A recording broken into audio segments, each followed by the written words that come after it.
عرفان صاحب، میں نا آپ کو ایک بڑی خوبصورت بات سنانا چاہتا ہوں، جو کہ میرے بھائی نے مجھے سنائی، کہ جو ہو سکتا ہے کہ ہماری زندگیوں میں اس سے روشنی پیدا ہو جائے۔ میرے بھائی بتا رہے تھے کہ ہوٹل میں ایک بندہ روزانہ آ کر بیٹھتا ہے اور وہ کھانا کھاتا ہے، لیکن کھانا اس زاویے میں کھاتا ہے، اس وقت کھاتا ہے کہ جب بہت زیادہ رش ہو جاتا ہے۔ ایک سامنے بندہ بیٹھا، اس نے اس بندے کو دیکھا کہ وہ پیسے دیے بغیر روزانہ ہی چلا جاتا ہے۔ ہوٹل کے مالک کو اس بندے نے بتایا کہ یار، یہ اس بندے کو میں نے ایک دو بار دیکھا ہے کہ یہ کھانا کھاتا ہے لیکن پیسے دیے بغیر ہی چلا جاتا ہے، تو آج اس کو پکڑیں، اس سے پوچھیں کہ کیوں ایسا کرتا ہے۔ ہوٹل کا مالک کہتا ہے یار، مجھے پتہ ہے یہ روزانہ آتا ہے اور اسی طرح بیٹھ کر نا رش لگنے کا انتظار کرتا ہے، لیکن صرف رش لگنے کا انتظار نہیں کرتا بلکہ سامنے بیٹھ کر نا دعائیں کرتا ہے، اللہ کریم اس کے ہوٹل پہ نا رش لگ جائے، میں کھانا کھا کے پھر نکل جاؤں۔ اگر میں اس کو پکڑوں، اس سے پیسوں کا مطالبہ کروں، تو پھر یہ میرے لیے دعا نہیں کرے گا۔ یہ جو سامنے بیٹھ کے کھانا کا انتظار کرتا ہے اور لوگوں کے رش لگنے کا انتظار کرتا ہے، ساتھ دعائیں بھی کرتا ہے کہ اللہ کریم اس کے ہوٹل میں رش لگ جائے، لوگ زیادہ آ جائیں، گیدرنگ ہو جائے اور میں کھانا کھا کے چپکے سے نکل جاؤں۔ تو یہ تو اللہ تبارک و تعالیٰ کا فضل میرے لیے احسان کرتا ہے، یعنی میرے لیے دعا کرتا ہے اور لوگوں کی گیدرنگ کے لیے دعا کرتا ہے۔ تو جب گیدرنگ ہو جاتی ہے اس کے بعد پھر وہ کھانا کھا کے نکل جاتا ہے۔ تو اگر میں اس سے پوچھوں گا تو وہ گیدرنگ نہیں ہوگی، نہ ہی وہ میرے لیے دعا کرے گا۔ تو پشاور میں نے ایک ایسی پکچر دیکھی تھی، اس ہوٹل کے باہر لکھا ہوا تھا جس بندے کے پاس پیسے نہیں ہیں وہ اللہ کے کھاتے میں کھانا کھا سکتا ہے۔ تو دنیا کے اندر آج بھی بڑے سارے ایسے لوگ موجود ہیں کہ جو اللہ کی رضا کے لیے لوگوں کو کھانا کھلاتے ہیں، ان میں سے یہ صوفیاء کرام ہیں۔ اور بعض اوقات ایسے بھی ہم نے دیکھے ہیں کہ ہوٹلوں میں یا مختلف جگہوں میں لوگ پیسے دے جاتے ہیں کہ یہ ہمارے پیسے رکھ لیں، اور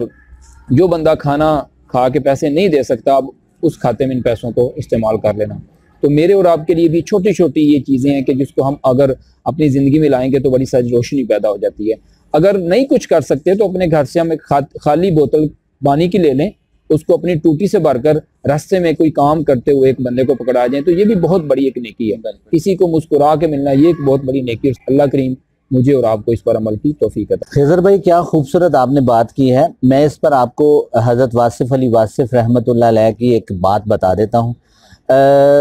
واصف صاحب سے کسی نے پوچھا آسان ترین فقیری کس طرح حاصل ہو سکتی ہے، تو واصف صاحب نے فرمایا کہ تم ایک کام کرو، 40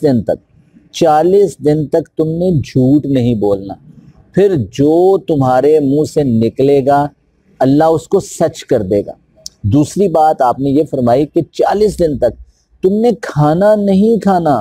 اس وقت تک کھانا نہیں کھانا جب تک تمہارے ساتھ کوئی مہمان نہ بیٹھے۔ تم ڈھونڈو اور ڈھونڈنے کے بعد مہمان کو اپنے ساتھ بٹھاؤ اور اس کے ساتھ کھانا کھاؤ۔ تو جب تم مہمان کے ساتھ کھانا کھاؤ گے تو اس سے آسان ترین فقیری مل سکتی ہے کہ آپ اپنے اللہ کے ساتھ اپنا اکاؤنٹ کھولیں، اور وہ اکاؤنٹ یہ ہے کہ آپ اللہ کی رضا کے لیے بھوکے جو لوگ ہیں، جو کھا نہیں سکتے، جن کے پاس کھانے کو نہیں ہے، جو 2 وقت کی روٹی کے محتاج ہیں، تو ان کا آپ کھانے کا انتظام کریں۔ اور میں خضر بھائی آپ کو ایک اور بات بتاؤں، میں اوائل زمانہ میں ایک گھر میں اکیڈمی پڑھایا کرتا تھا، تو اس اکیڈمی میں میری ایک اسٹوڈنٹ تھی، اور اس اسٹوڈنٹ نے مجھے بات بتائی، وہ کہتی ہے کہ میرے بھائی نے اپنا ہاتھ پامسٹ کو دکھایا، اور پامسٹ کو ہاتھ دکھایا کہ دیکھو میرے ہاتھ میں دولت کی لکیر ہے کہ نہیں، تو پامسٹ نے دیکھ کر بتایا کہ تمہارے ہاتھ میں دولت کی لکیر نہیں ہے۔ اس نے انہی دنوں میں کسی حدیث کی کتاب کا مطالعہ کیا اور اس نے کہا کہ اللہ کے ساتھ تم اپنا اکاؤنٹ کھولو۔ اس کتاب کا مفہوم یہ تھا، اس حدیث مبارکہ کا مفہوم یہ تھا کہ تم اللہ کے ساتھ اپنا اکاؤنٹ کھولو۔ اس نے اس زمانے میں ایک راشن کا پیکٹ بنایا، وہ اس زمانے میں شاید 1000 کچھ پیسوں کا ایک راشن کا پیکٹ بنا، جس میں چاول تھے، چینی تھی، کچھ چائے کی پتی تھی، ماچس تھی۔ ایک پیکٹ بنانے کے بعد